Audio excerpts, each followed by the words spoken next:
Assalamualaikum warahmatullahi wabarakatuh. Perkenalkan, nama saya Ahmad Miftahul Farohi.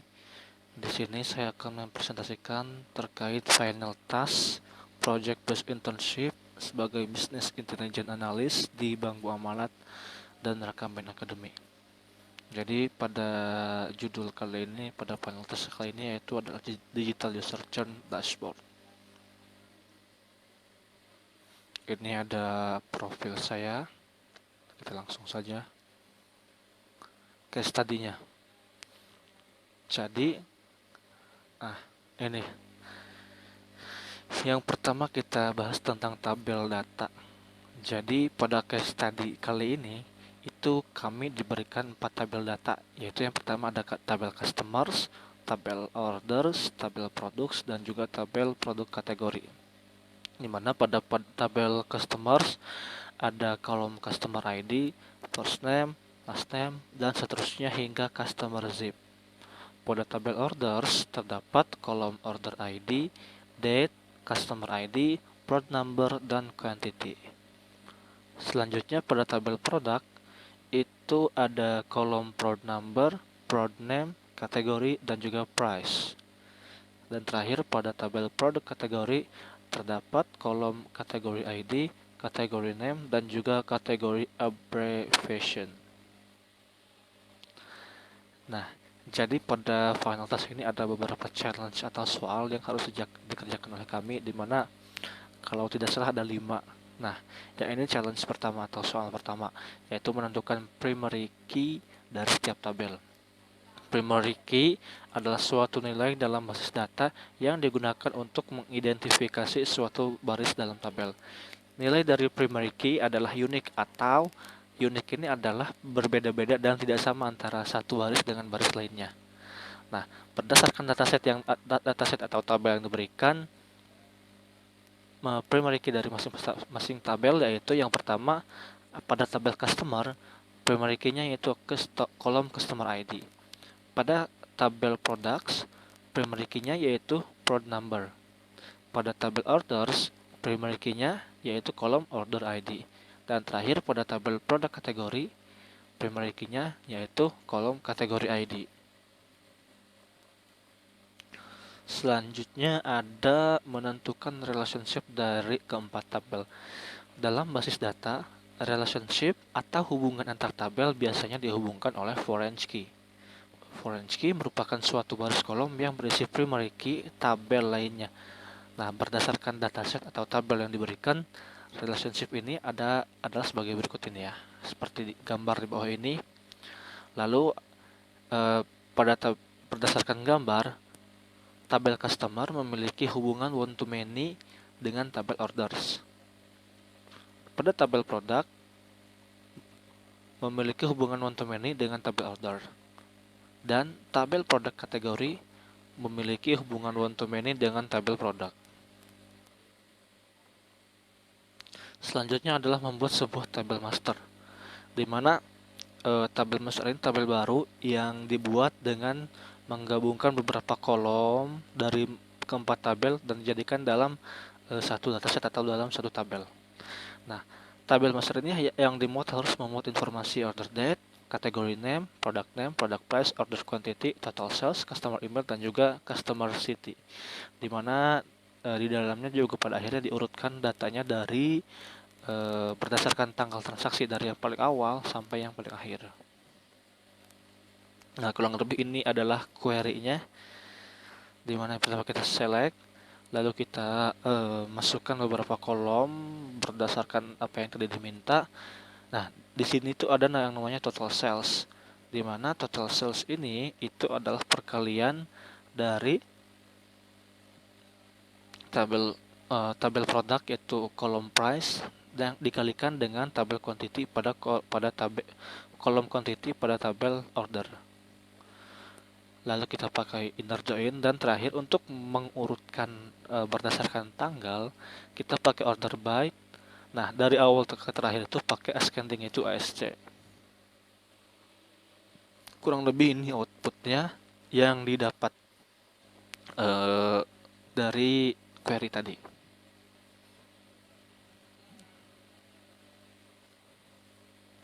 Nah, selanjutnya challenge 4 yaitu membuat visualisasi.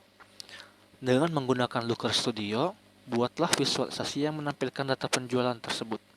Visualisasi tersebut harus berisi minimal ada total keseluruhan sales berdasarkan kategori produk, total keseluruhan quantity berdasarkan kategori produk, total sales berdasarkan kota, total quantity berdasarkan kota, top 5 kategori produk yang paling tinggi salesnya, dan terakhir top 5 kategori produk yang paling tinggi kuantitinya.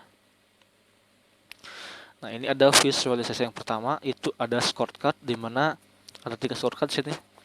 Diketahui berdasarkan scorecard ini yaitu total seluruh penjualan atau total seluruh sales adalah sebesar 1,75 juta dolar.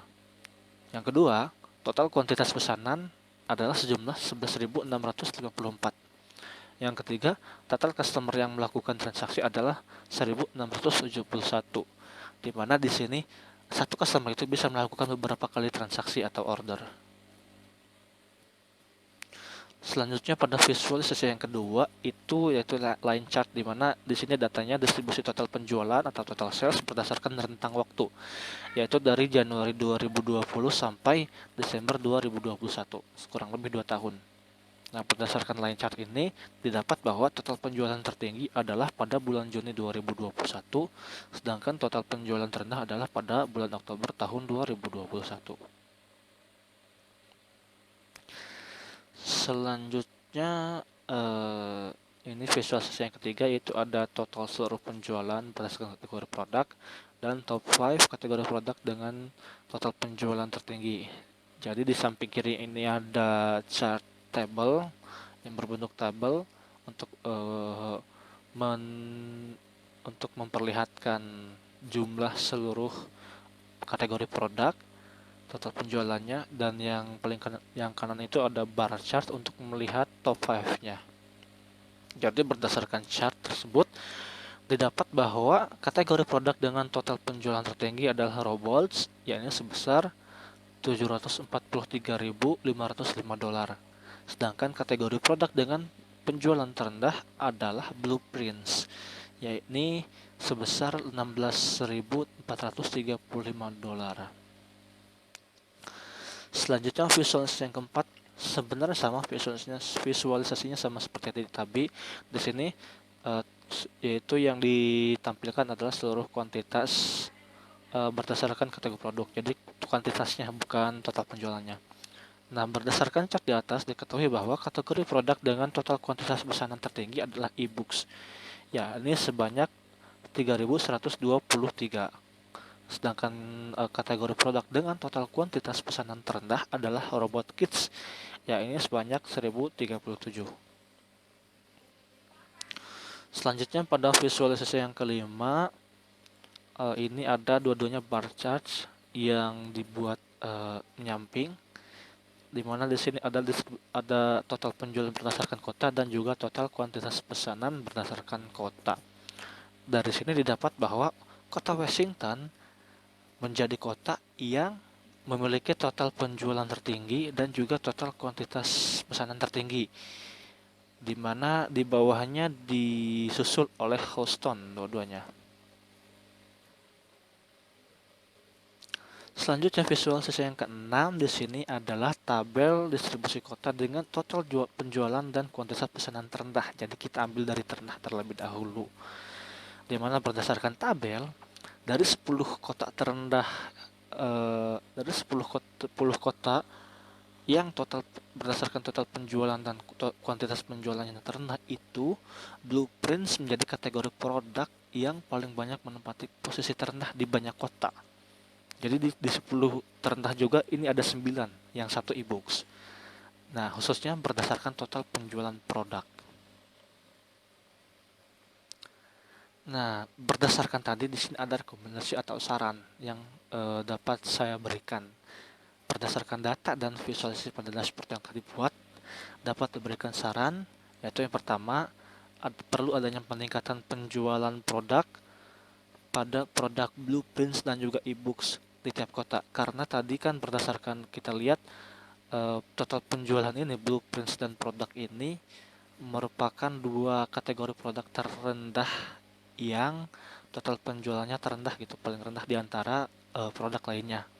Dimana salah satu peningkatannya ini bisa dengan strategi pemasaran yang lebih menarik dan juga signifikan atau rutin gitulah. Yang kedua, saran yang kedua adalah pertahankan atau bahkan tingkatkan pelayanan produk di kota Washington dan Houston. Karena dua kota ini termasuk kota dengan total penjualan terbesar dan kuantitas pesanan terbanyak dibanding kota-kota lainnya. Selanjutnya yang ketiga, eh, perlu adanya peningkatan dalam kuantitas pesanan pada penjualan produk robots dan robot kits. Karena meskipun total penjualannya tinggi, produk robots dan robot kits ini kuantitas pesanannya lebih rendah dari produk yang lain.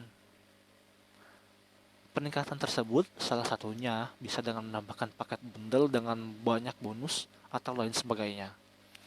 Saran yang terakhir yaitu strategi pemasaran perlu ditingkatkan di kota-kota lainnya. Jadi selain kota Washington dan Houston itu strateginya perlu ditingkatkan pemasarannya agar penjualan produknya juga ikut meningkat dan juga merata gitu larisnya atau produknya itu larisnya. Ini adalah gambar dashboardnya kira-kira. Ya, terima kasih. Sekian dari saya. Wassalamualaikum warahmatullahi wabarakatuh.